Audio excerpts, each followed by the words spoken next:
Mel Turner, and I'd like to talk to you about our work with Let's Start Talking in Argentina. The church, it's just beautiful, it has big windows. The problem is, like, the doors aren't airtight and stuff there, which I guess is fine because it really doesn't get much colder than maybe 40, but the heaters aren't very effective at big areas, so you'll go into church and you'll feel fine, and then it will get colder and colder as you sit there. Also, when you don't understand the speakers, the church is really beautiful. They have a kids class. They have two, one for Sienna's age, one for Jav's age. We, during the week, work with readers in the nice area. I guess you could call it the fellowship hall.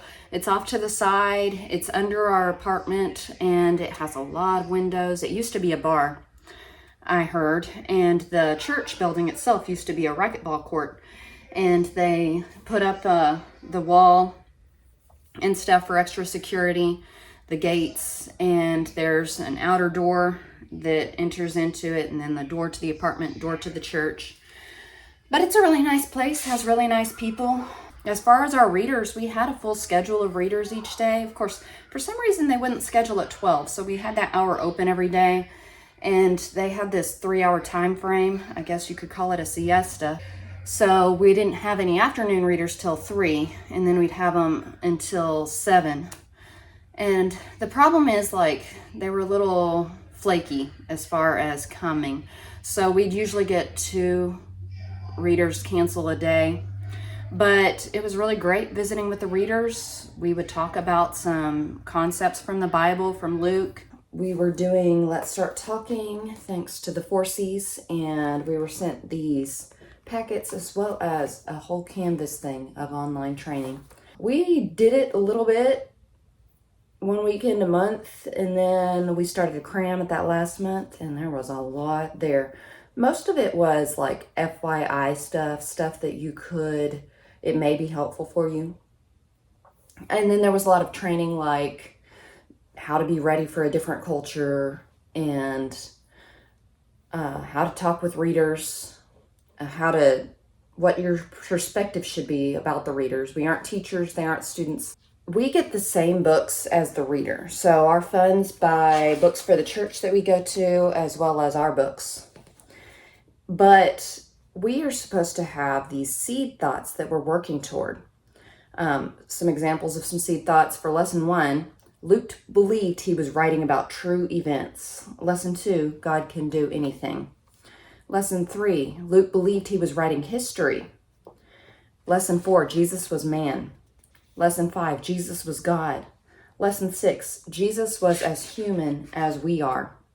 Lesson 7, Jesus was concerned with the spiritual and the physical.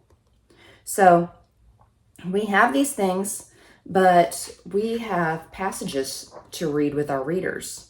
And it's funny, sometimes it is a really short passage, especially in the first meeting. You get this one little passage, 4 verses, that your reader is supposed to read. Depending on how advanced their level of English is, it may take a while, but usually we're asking for intermediate level English learners, so they can get through that pretty quick. That leaves a lot of time for, first of all, you to build a relationship with your reader, but more importantly, for you to ask a lot of questions about this, about their culture. Make sure that they are doing a lot of thinking and a lot of talking, and a lot of questions that can help lead to the seed thought.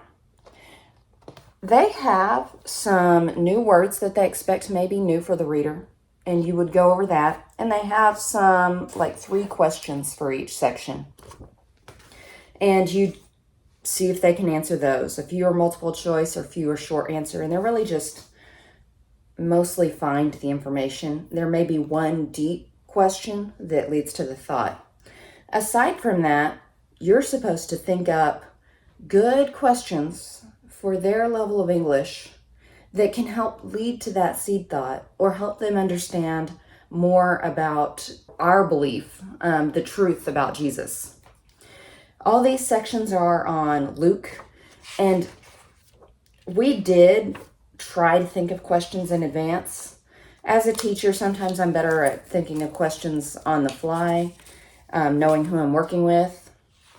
Some of the questions I found were a little very difficult for my beginning language learners. But the advanced and intermediate, we had some great, deep discussions. It was wonderful. And so for the beginning ones, it was more, do you understand what's here? I had some beginning ones who they were passionate about learning about Jesus, about scripture. So they just loved this because it gave them more of a chance to talk about God and learn the language, which is kind of my passion too. So we share that. I had many who they have different beliefs than some of these things in here. I had some who said, like, when Lazarus dies and the rich man asks Father Abraham to get Lazarus to wet his tongue with the water, she did not believe that really happened. She thought it was a story to make an example. And she doesn't believe that after we die, there's a resurrection. She does believe that Jesus's teachings are helpful. So there are a lot of people in that range where they believe some of it, but they believe it's changed. Or they believed it when they were little, but aren't passionate about it enough to really look at it. So they're refreshing their knowledge and finding that it's really rich. So most people found the value in what we were discussing and learning here. We were asked to weed through those that we read with before we left and share any that we didn't think were getting some spiritual value from our discussions. And we couldn't pick out any. There was one who she just straight out, like, I asked to pray with her at the beginning of our meeting, and she said, I'd rather not. I don't believe that this is true, but I'm open. And I'm thinking, well, if you'd rather not pray, are you really open? But she really came with some of the best questions that about, she hated John preaching about the wheat. And this was something that the wheat and the chaff. This was something that Jonathan had brought up with her, and she kept bringing it up with me. And so I got to discuss with her, hey, sometimes it doesn't sound good, some of the stuff that Jesus says, but if you believe him, you believe everything. And so that's our belief. She didn't like the idea of hell, and I hope to continue to be able to visit with her about those things, because it is part of the truth. It's something that Jesus really brings up. She doesn't think that's an effective tactic for belief. And I told her different tactics are effective with different people. So it's really not about strategy. It's about, is this true or not? And we had a discussion where she said, she's a science teacher. One of her students turned in a paper, and they were talking about, they believe the 7-day creation is true, when she was going over evolution in her class. And she said she gave them credit for it because she appreciated the passion behind their beliefs. And I was trying to get her to understand, you can be passionate about something that's not true. So what's more important is not the passion that somebody holds, but is it true? And so we discussed a little bit about, hey, if God didn't create all this, where did it all come from?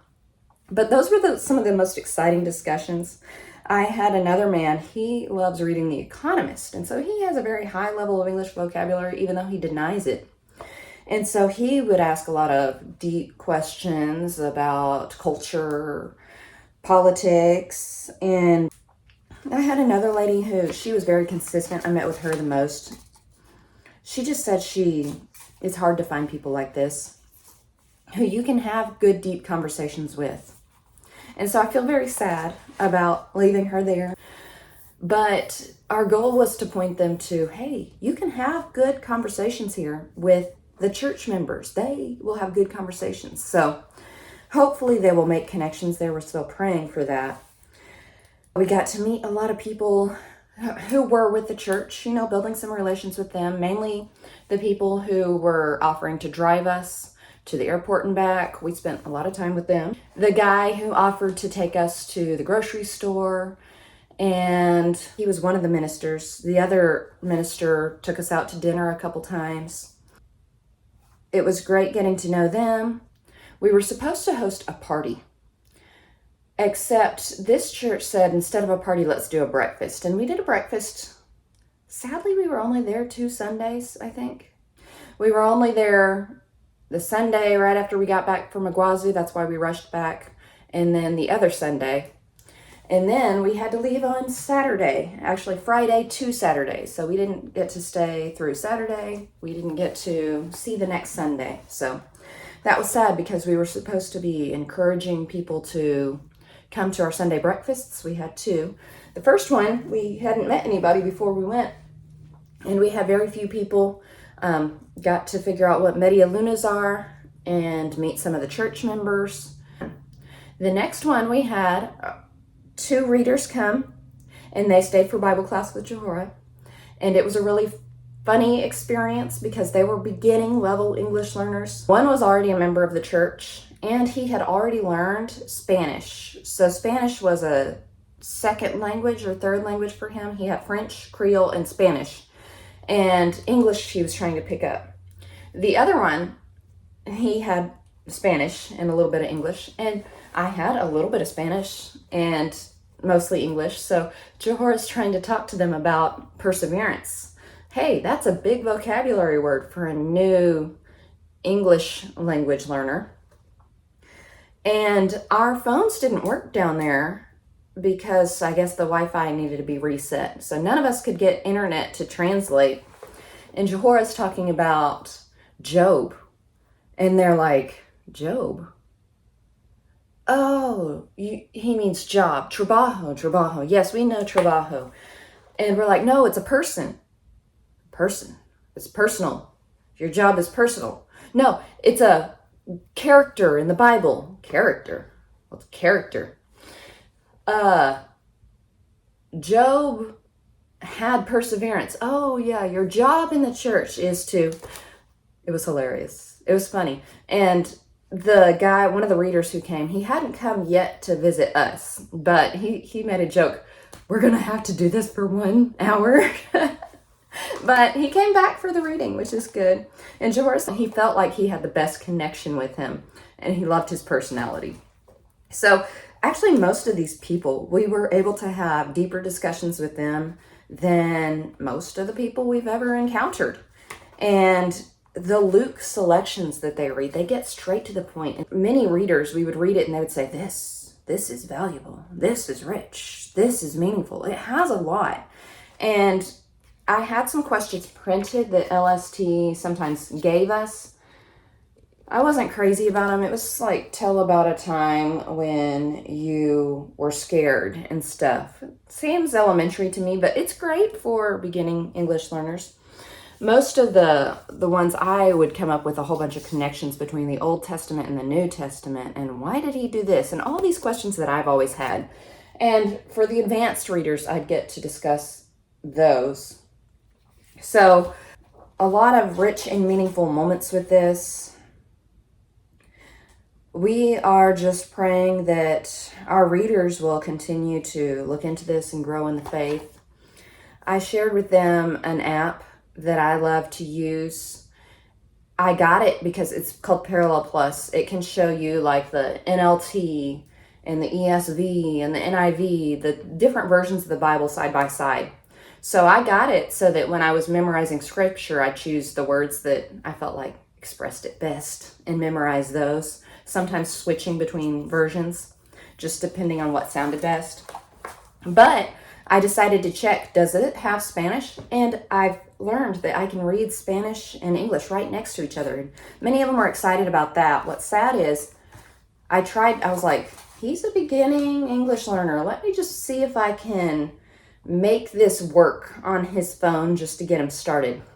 And I could get the English version up, but for some reason the Spanish version wasn't pulling up. So I'm going to send them a message about that maybe a little video on how to do it, and hopefully that will work for them, because that's a great way to continue in the Bible, the actual Bible, and continue practicing and learning English.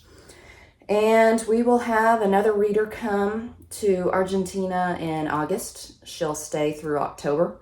So hopefully many of these readers will be called back. And the minister there has asked for me to contact one of the readers and invite him to lunch with him. So he's building relations like that, maybe just picking a few at a time. And as for me, I'm trying to stay in touch with a few of them.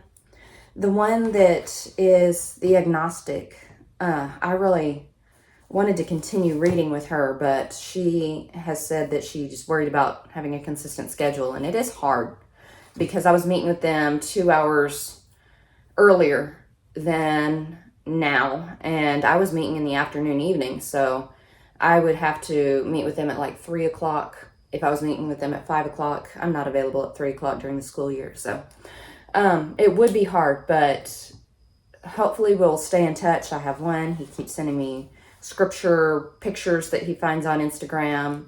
Plus, I have some gifts that I'd like to send them. As the readers were reading, I would make notes of some books that I had read that I thought were relevant to them. So let's see. How We Got the Bible by Gordon Lightfoot, for that woman who thinks the Bible has been changed. One woman has trouble with her mom, so there's this book called Boundaries. But for each person, I probably have a book that I would like to send them, and I just need to figure out what's the most cost-effective way to send something to Argentina.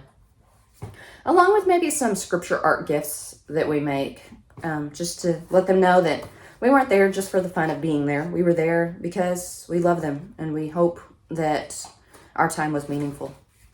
But thank you for sending us. It was a great experience. I could tell you more about it, but I think this sums up most of it.